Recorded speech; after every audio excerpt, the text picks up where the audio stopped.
الحمد لله حمدا كثيرا طيبا مباركا فيه، والصلاة والسلام على سيد الأنبياء والمرسلين محمد وعلى آله وأصحابه أجمعين. أما بعد، زموږ په درسنا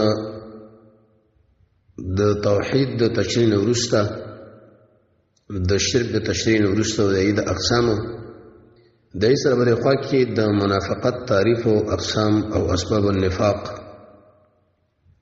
د اسلام او د ایمان د مسلې د فراغت ورسته نن خبره ده په باره د احسان کې. احسان اصل کې د ضد د اساءت ته د بدی او د بل تعبیر د دشمنی او په شرع کې دې ته ویل کېږي چې انسان په پټه او ښکارا دوړ کې د رب العالمین سره یو قسم تعلق وساتي. حدیث کې راځي محمد رسول الله فرمایي صلی الله علیه وسلم و افضل الايمان ان تعلم ان الله معك حيثما كنت. بهتر ایمان په ایمانونو کې دا دی چې دا خبره معلومه کې چې کوم ځای کې زموږ الله عزوجل ما ګوري. بل د احسان اصل یو رکن دی. محمد رسول الله دغه تشریح کړی دا چې ان تعبد الله كانك تراه. ته بندگی د رب العالمین کوي ګویا کې ته الله ګوري، او فإن لم تكن تراه فإنه يراك. ته الله نه ګوري نو الله رب العزت به تا ګوري. دلیل به دی چې رسول الله صلی الله علیه وسلم په دې حدیث کې تو درجه د احسان ذکر کړی. او چې دا درجه دا چې ته چې بندگی وکړه ګویا کې الله ګوري کینی الله خو تا ګوري. بیر احسان په دوه قسمه دی. یو احسان ال الخلق چې هغه تقریبا په څلورو کارونو باندې مشتمل دی. د مخلوق سره احسان کومه طریقه باندې وکړو څنګه ونکو. کله کله انسان احسان د مخلوق سره په مال باندې کیږي، کله کله په جاه باندې کیږي، کله کله په علم باندې کیږي، کله کله په بدن. او دوه قسم عبادت احسان دی په عبادت د خلق چې دغه دوه مرتبه دي. یو مرتبه مشاهده ده چې تعبد الله ته بندگی د الله او کوي چې الله ګوري دی لري کې اعلی مرتبه.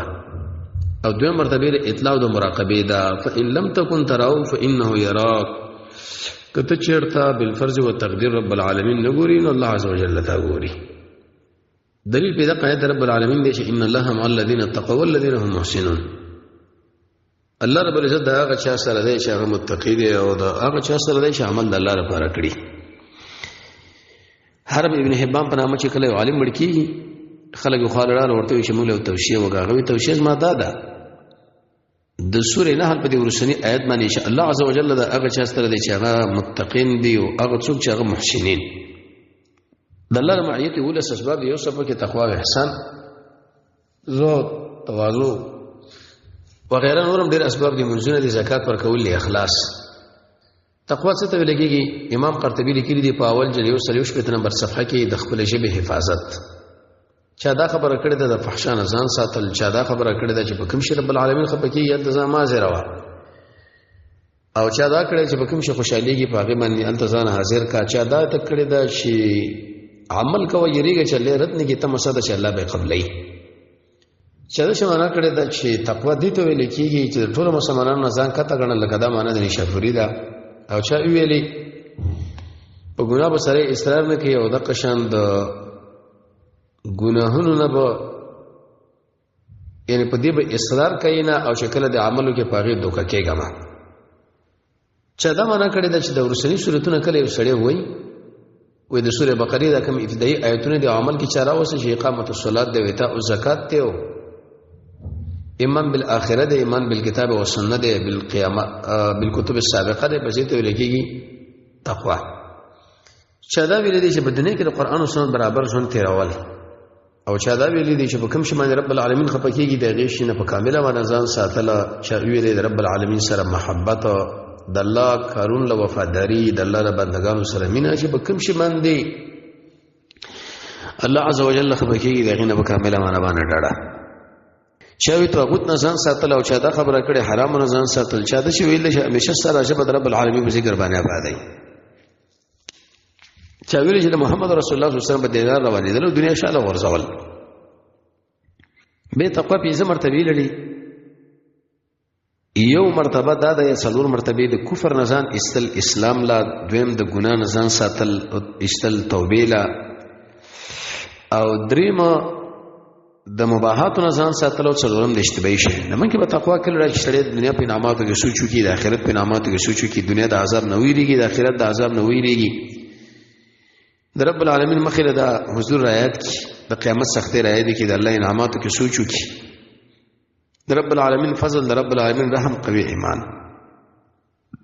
50 په دې علماء لیکلي دی او په دغه کې دا شمعه اول الذين هغه انسانان هم محسنون چې هغه د احسان ولادي. احسان رسول الله صلی الله علیه وسلم په شی کې د بندګۍ د رب العالمین کو کوي کې الله ګوري، کله نو ګوري هغه روحته ګوري. به موږ د احسان کله راتلی شي. محدثین دې لپاره څوار لس وجه بیان کړی دي. اول په الله باندې ایمان عز وجل چې دا سلوړ کې اسمه موجود دی، د کمال والا دی، نقصان نه پاک دی، مختار دی، صفاتونه د کمال متثابت. او دویمه اهل علم لیکلي دي چې قیامت باندې ایمان. دریم سبب د الله د عظمت عقیده په سره کې لرا کده غرونو غوندې زونه مو وشه او درېبونو غوندې سترګې مروان شي د رب العالمین عظمت نه ختمي. څلورم د شهر احمد زمونه متاثر کېږي. مو پنځم د قران سره تعلق ساته، شپږم مجاهده، وم نیکان ملګری انتخاب وا، اتم دعاګانې غواړه. نه هم اهل علم دا خبره ذکر کړې ده چې مراقبه کوا، لسم تزهید په دنیا، یو لسم هر عمل کې نیت کوا، دو لسم عمل پټ کوا. د لسم هغه ایتونه او حدیث ګره سبب د احسان کې راغلي رسول الله صلی الله علیه وسلم تاریخ. بل حدیث کې راځي رسول الله صلی الله علیه وسلم پوښتنه وکړه شو شمل احسان. احسان څه ته ویل کېږي؟ جبرئیل دې پوښتنه وکړه، هغه ورته ویل چې تعبد الله، د الله بندگی کوه کأنک تراه، گویا کې الله ګوري، فإن لم تكن تراه فإنه يراك. کته الله نه ګورنه الله عز وجل تا ګوري. بس رب کې باج د سلف موږ چې کله سجده کوو د رب العالمین د قدمونو د منځ کې ګدو. به د اسلام او د ایمان د حساب مابین کې علاقه څه ده؟ محدثینو دا معنا کړی دا چې دا درې امور د یو بل تایید کوننده دي. په دې ترتیب باندې چې اسلام عبارت دی د اعمال ظاهرونه، ایمان عبارت دی د هغه اعمال غیب، امور غیبیه باطنه، او احسان دې ته ویل کېږي اوچته درجه د دین. او چا د شي ذکر کړی دا چې دا امور جدا جدا دي. اسلام ځان لا مسله ده چې کله سړی اول اسلام به طرف وړاندې شي، داغه نور څه به د ایمان مسله راځي. یعنی ایواجه چې اسلام ذکر کړی شي ایمان پکې داخل دی، او چې ایمان وای ذکر کړی شي اسلام پکې داخل دی، او شکل احسان وای ذکر کړی شي پاره کې ایمان او اسلام د دواړه ور داخل دی. الغرض احسان دې ته ویل کېږي د رب العالمین د بندګۍ کوا، ګویا کې ته الله عز وجل ګوري، کته نه ګوري نو الله عز وجل ته ګوري. الله رب عزت دې مو توفیق محسنین کې. وبالله التوفیق.